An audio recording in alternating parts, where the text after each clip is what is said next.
Hello there, my name is Terry Dana Jakimiak II, and I am the Theater Professor.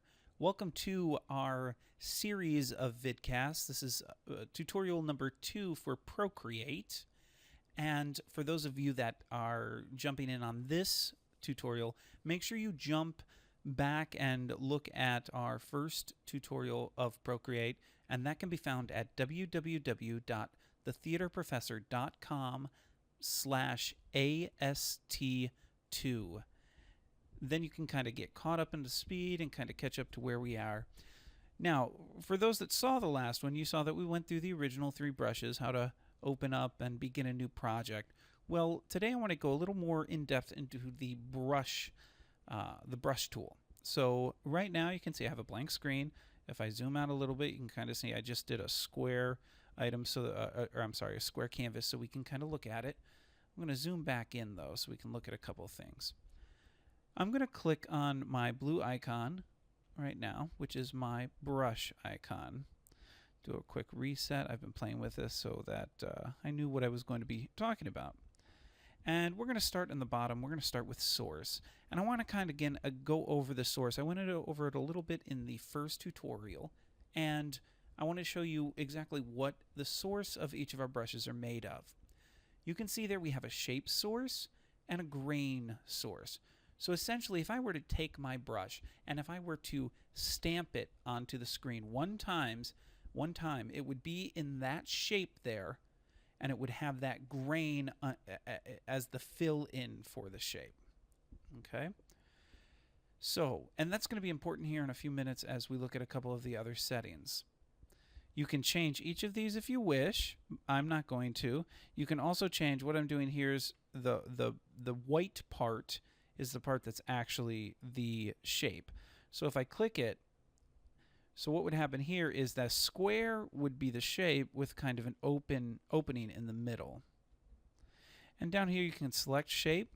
You can pull shapes from your photos, Dropbox, iTunes, or from the Pro Library. I'm going to click on the Pro Library real quick. And you can see there are a whole variety of shapes that are available to you if you wanted to kind of play with them and see what kind of things you could create. And I'm just kind of scrolling down. I'm going to stop here for a second. And what I'm going to do is I'm going to cancel my shape picking because I like the shape that we have. And the same thing can be done with selecting grain. You've got the same possibilities, iTunes, Dropbox, Photos, or your Pro Library. If you look at the Pro Library, and I tend to scroll down, here are some of the better grains. There's a wood grain there. You know, some different patterns that you can use as your grain for your brush. All right. So now that we understand that, let's jump and look at our other settings down at the bottom. We're going to begin with stroke. In stroke, you have your stroke plot and your stroke taper. Starting with your stroke plot, currently this 6B pencil is set with no spacing. As I move that forward, you can see how that is getting dimmer and dimmer because the spacing between each of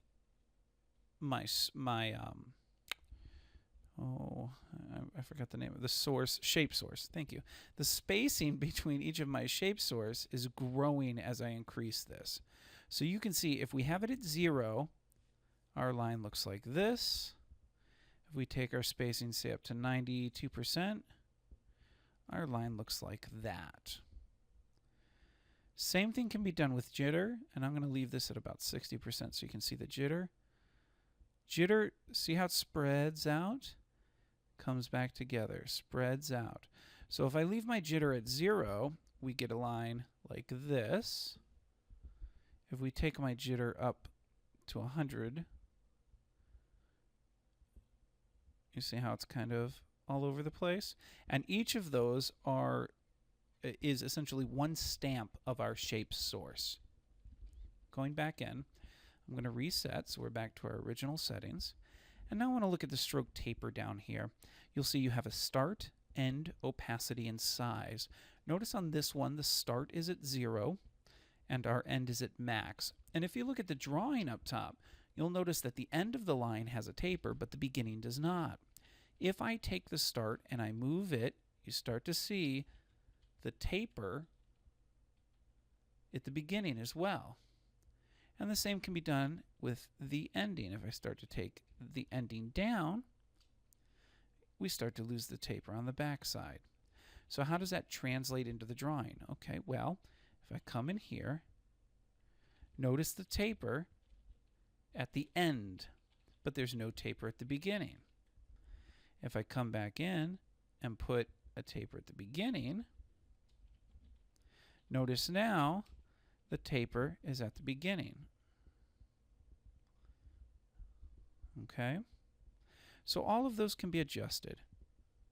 The opacity is exactly what it says. It's the opacity. Oops, sorry. And you can kind of see that. Let's do the taper at the beginning. Okay, look at the taper at the beginning. Notice how the very beginning the opacity goes to 0. And so you can adjust how it starts out. So if we have it set like this, you see that? So that our beginning lines now are solid rather than fading in. We're going to go back to that. And the same can be done with size. You see? So we do, that's our size at none. And that's our size at max. Okay, so all of those settings can be adjusted in regards to what you're trying to accomplish. Let's go ahead and reset that. And let's move to our second one down here at the bottom, the shape. So the shape, well, it is exactly what it says. It's the shape. Adjust the shape. Right now we're on randomized. We're going to turn that off. And you can see,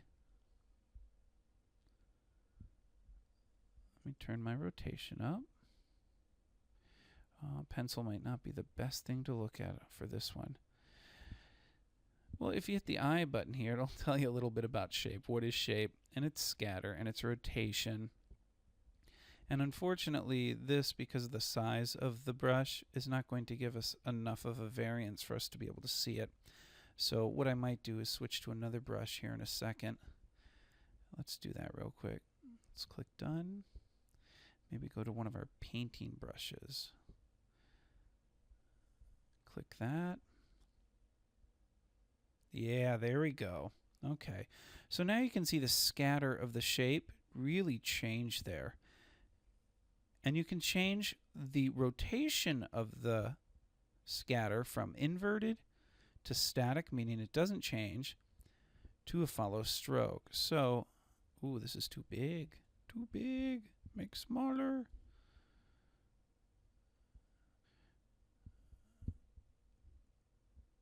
And let's take this down to here. Okay, you see those two are very different. One with a very scattered shape, the other with no scattering. And then you can also do random as well, which then you'll get all sorts of things as you kind of go through. It'll change. And we're going to reset that. And we're going to go back to our pencil because I really like the pencil. Oops. Well, let's reset it twice. Okay. Go back to our 6B pencil. There you are. All right. Let's look at our third category down at the bottom called the grain. Double check, make sure we're reset here. Good. So the grain is, well, if you look at the settings here, the grain is part of your shape. Well, it's what fills in your shape. We talked about the shape source and the grain source. And so the texture of the brush is called the grain. And as it says here, you can think of the brush shape as a container for the grain and think of the grain like a paint roller when you paint a stroke. Okay? So let's go back out of here. And you can see we can adjust. This has no movement in the grain to where we do have movement, a rolling movement on the grain. You can adjust the scale of the grain to really small or really big. You can adjust the zoom of the grain and even the rotation of the grain. And if you've been watching the actual drawing up here, you can see it changing as I move my sliders back and forth.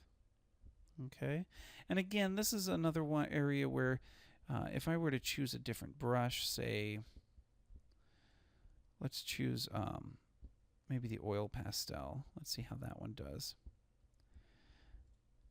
We might be able to see. Oh yeah, see? So this is no movement. This is rolling movement.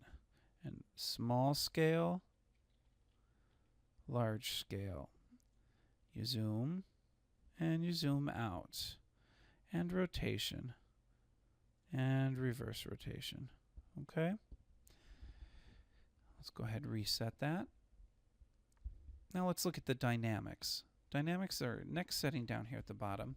And this is actually one of the settings. If you have a stylus that is pressure sensitive, these are some of the settings that you would be changing specifically so that your stylus could control some of the areas of your pressure sensitivity.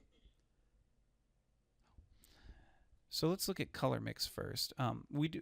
Color mix is how it mixes with you know, if you put separate colors down. So what we're going to do is we're going to clear this layer, and this is a quick tip here to clear the layer quickly. If you know you want to get rid of everything, if you slide to the left, you have a delete. Click that, and it clears it. So let's pick a color. Let's lay down some red. And then let's pick a different color. Let's say a blue, so that we get a sense of what we're looking at right now. So there's some mixing going on. There's not a ton with the current settings. Okay, so if we come in here, one of the things we can do is fall off. And this is actually, if you're a painter, is really kind of nice, because what you'll see here, let me get a little smaller in scope and adjust this so it's not quite at max, is that you'll actually run out of paint. Notice how it disappears. It's because it's almost as if I'm running out of paint on the brush, so I have to keep coming back to put more down. Okay, so that is what the fall off is. Your dilution essentially is it's your dilution. So let's go max. Yeah, notice this. So I'm trying to paint red on this blue, and nothing's happening because it's completely diluted. If we come in here and we go no dilution, it's painting right over top of it. See that? So then if we go back in here and we do a dilution of about 50%, what you'll find is it partially covers, and it picks up some of that blue. See how we're picking up that blue and turning it into a little bit of a purple? We switch this over. Let's grab our blue again. It's not covering over like it did in the red area over here, but it is giving its color over top of it. And then later on, if you really want to, you go to your smudge brush and you smudge it all together, make it real pretty like that. See? Okay, sorry. Going back to my brush. So that, oh, and then charge. Charge is very similar to fall off, in the sense that I have a full charge right now. So I could move this around as much as I want to, and I'm not going to lose any of my color. Where if I take my charge and put it down to like, notice how my blue is much lighter. It's not a solid anymore. Let me clear this so you get a sense of that. That's a charge at 0. That is a charge at full. So you can see the difference.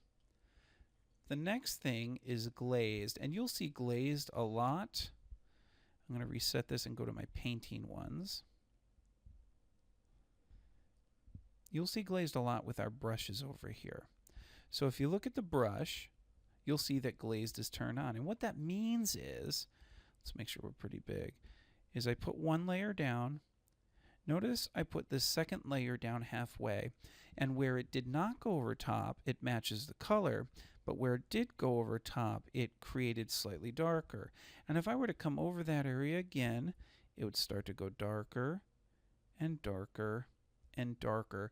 It's very similar to if you use watercolor or markers when you're layering things up, which is really nice. I'm a big watercolor fan. I love doing watercolor as a natural media. And this creates a very similar feel to that. And those that do marker, this is almost an exact replica of what a marker can do, especially if you're not using a full load on it. See that? Isn't that kind of nice? Kind of fun? It's a very blue, sad thing right now. Okay, sorry. Yeah, I say sorry a lot. I apologize. Oh, I just apologized for saying sorry. Okay, I'm done with that. Moving down, you have your opacity variance and your size variance. Notice that both of them have a speed. What I'm going to do is I'm going to switch back over to my pencil because I practiced with this earlier. We're going to switch back to our dark color. I'm going to clear the layer. And we're going to look at our opacity variance and our size variance. What the speed means is how fast you move your stylus or finger across the pad. So I'm going to put speed at max, pressure at max.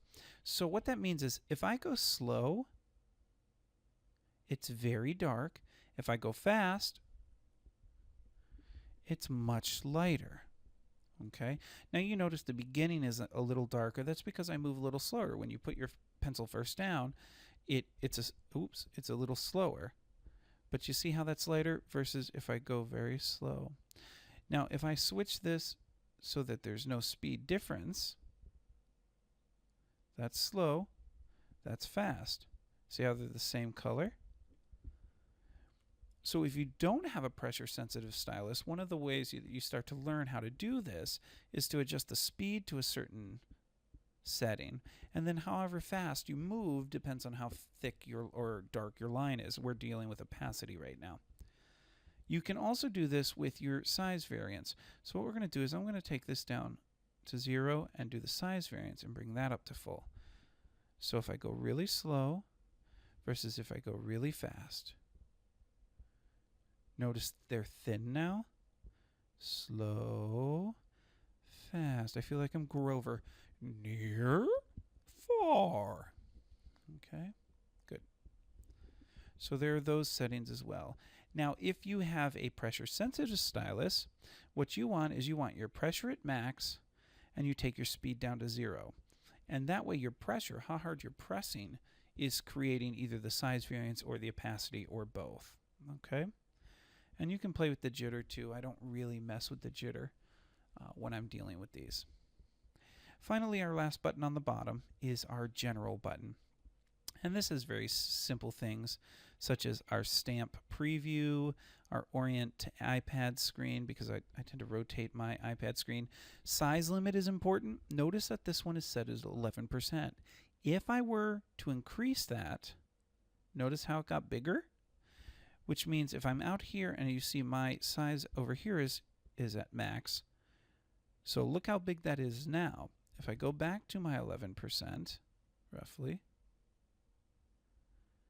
while keeping my setting within the machine here at full, you'll notice it's back to its original size. Okay?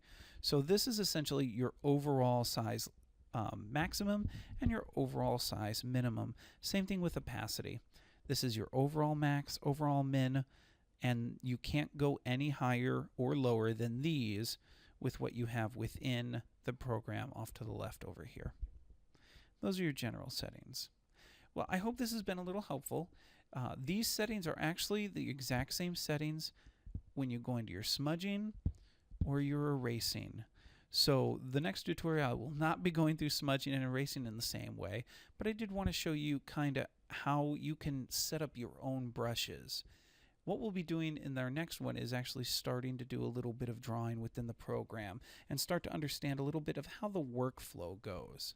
Again, my name is Terry Dana Jakimiak, and I am the Theater Professor. Make sure you check out our other tutorials at www.thetheaterprofessor.com.